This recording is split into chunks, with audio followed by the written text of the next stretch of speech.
ప్రధాని మోదీ పంజాబ్లో పర్యటిస్తున్నారు. సిక్కుల పవిత్ర దర్శనీయ స్థలం ఆనంద్పూర్ సాహిబ్ ఆలయాన్ని సందర్శించారు. అక్కడ ప్రత్యేక ప్రార్థనలు నిర్వహించారు. ఆలయ నిర్వాహకులు ఆయనకు ఖడ్గాని బహుకరించారు.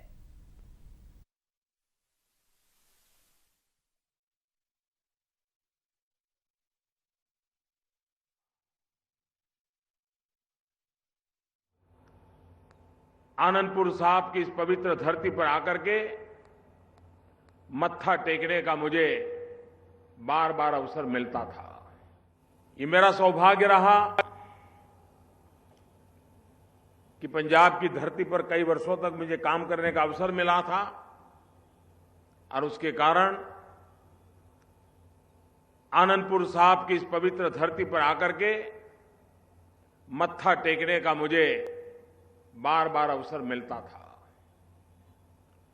मेरा यह भी सौभाग्य है कि जब अटल बिहारी वाजपेयी जी यहां आए थे उस समय मुझे भी उनके साथ संगत में शरीक होने का सौभाग्य मिला था।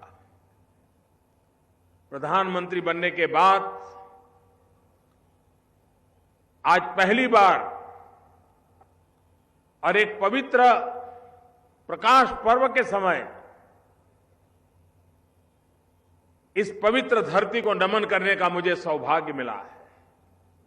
ये वो धरती है जहां 28 साल तक गुरु गोविंद सिंह जी ने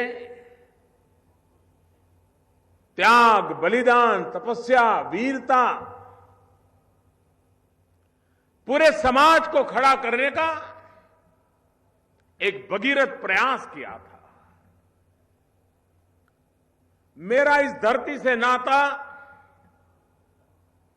मैं हमेशा कहता हूं, मेरा यहां खून का रिश्ता है।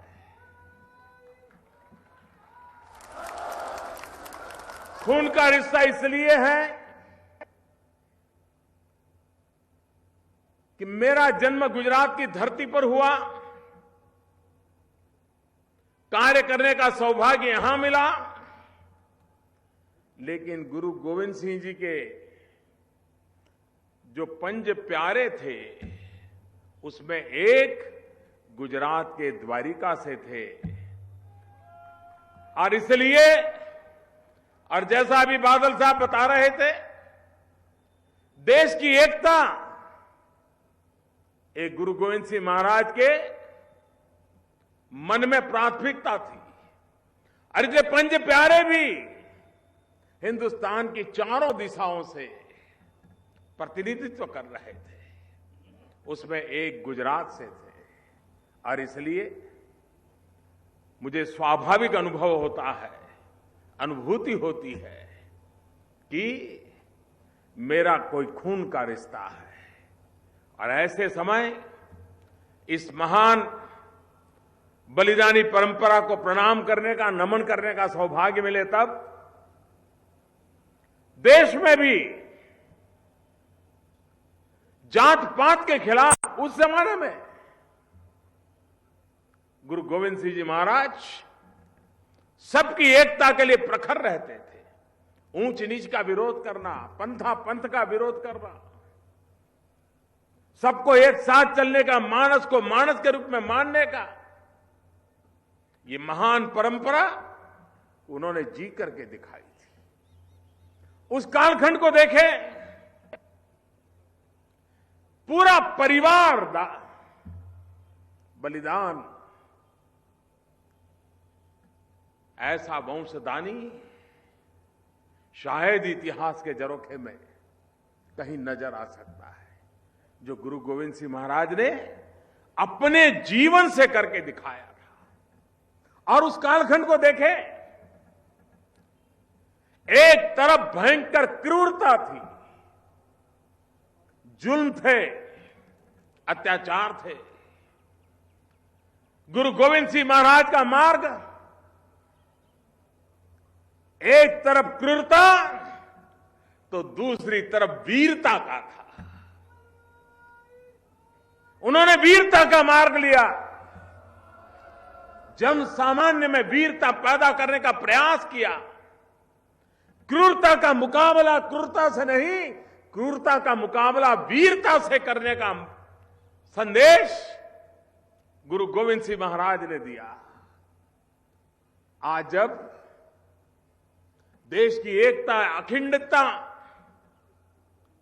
शांति, एकता, सद्भाव,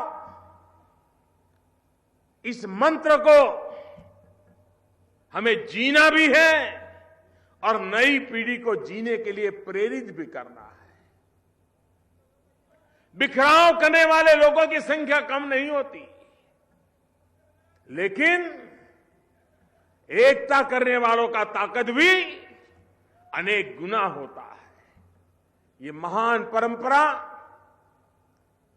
हमें एकता का मार्ग दिखाती है, सद्भावना का मार्ग दिखाती है, सेवा का रास्ता बताती है।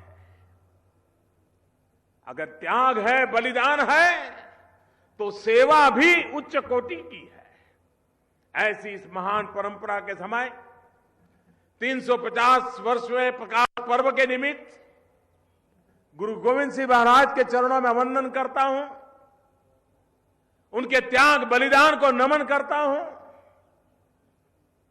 और पूरा देश, आने वाली पीढ़ियां इन महापुरुषों के वचनों को जाने, समझे, जीने का प्रयास करे। इसके लिए इस प्रकाश पर्व हमें नित्य निरंतर प्रकाश देता रहे। इसी एक प्रार्थना के साथ मुझे संगत के बीच आने का अवसर मिला।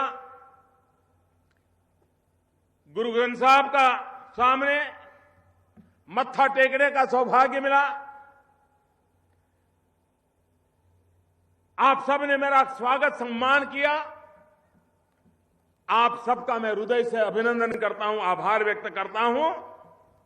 वाहेगुरु जी का खालसा, वाहेगुरु जी की फतेह।